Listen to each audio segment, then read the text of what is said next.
everyone, this is People in Power, Corporations on Trial. I'm Summer El-Shahat. On today's program, Juliana Rufus investigates the banana murders. Nosotros llegamos en muy poco tiempo y con la violencia, con el cuerno de los fusiles, le arrebatamos todo eso por lo que tanto han luchado. Chiquita is the world's most well-known banana brand. Colombia is one of the world's largest banana exporting nations in what is a multinational, multi-billion-dollar industry.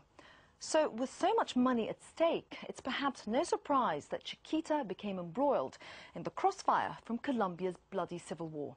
Between 1997 and 2004, Chiquita gave $1.7 million to paramilitaries from the United Self-Defense Forces of Colombia, known as the AUC, for what Chiquita later characterized as self-defense. But the AUC death squads killed thousands of civilians, as well as intimidating and murdering banana workers and their union leaders. Over 10 civil lawsuits on behalf of victims of AUC violence have now been filed in Colombian and US courts. As Juliana Rufus reports, the plaintiffs are not just seeking compensation, they want the company's executives to face trial.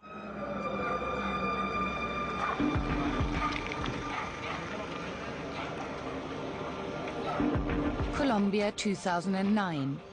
A public prosecutor and his team of investigators are escorted deep into a banana plantation. They have come to exhume the remains of a man killed in Colombia's civil war.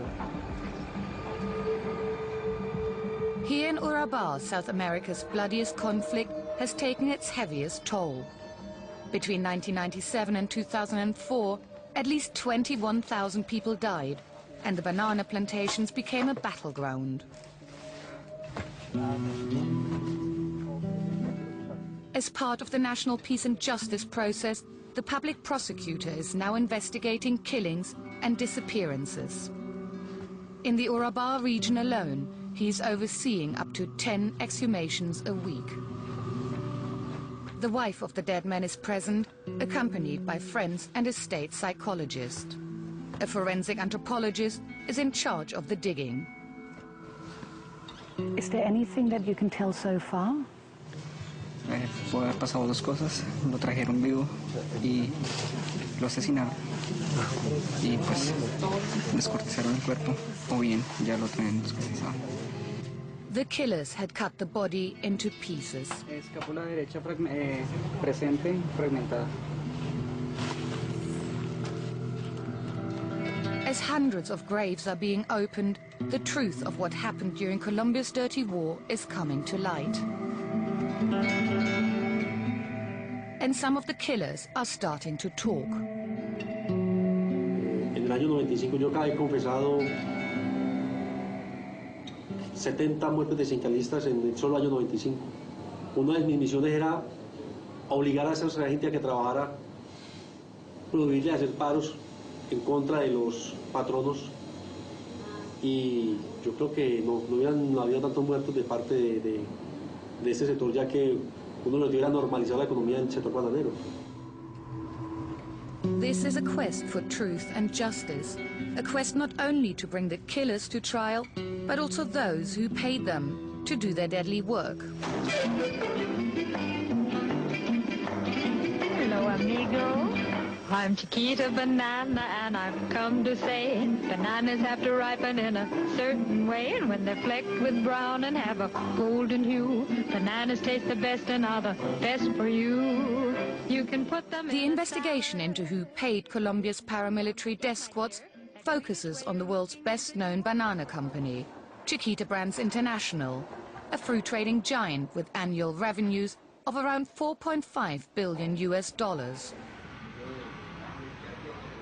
Paul Wolf is one of a number of American attorneys working on a legal case against Chiquita.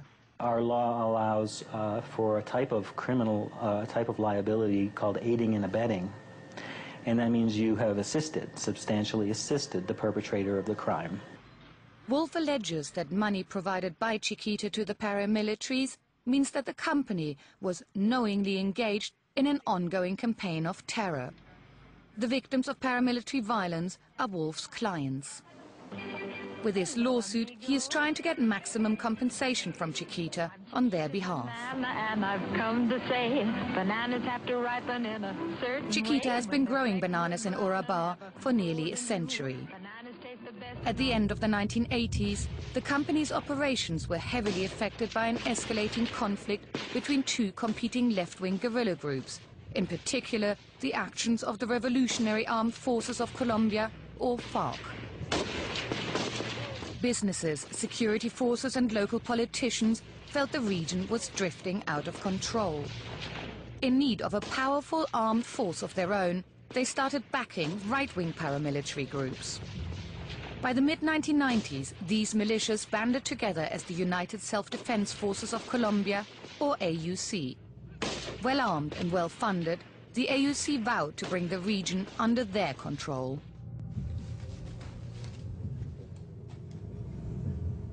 Like other local businesses, Chiquita too began making payments to the AUC. This, in yellow, are the 4 municipalities in Urabá that grow bananas.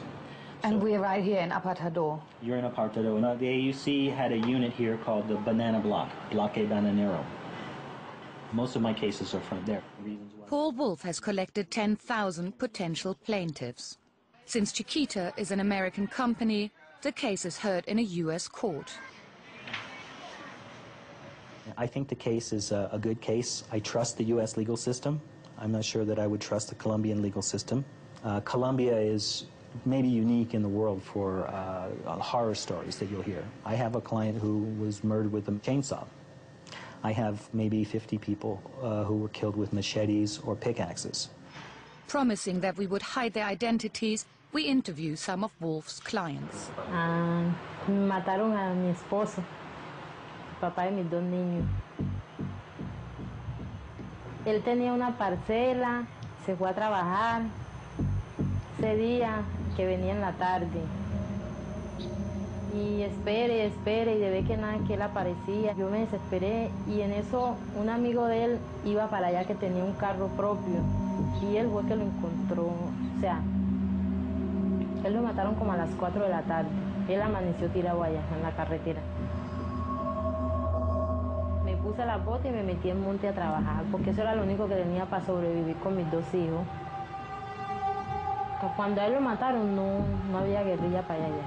Eran los paramilitares que también en el barrio donde yo vivía, a uno le daba miedo salir de noche cuando recién llegaron ellos, porque eso allá era un cementerio, tras de la plaza. Le hubiera caído un muerto allá a los lados y... O sea, mucho terror.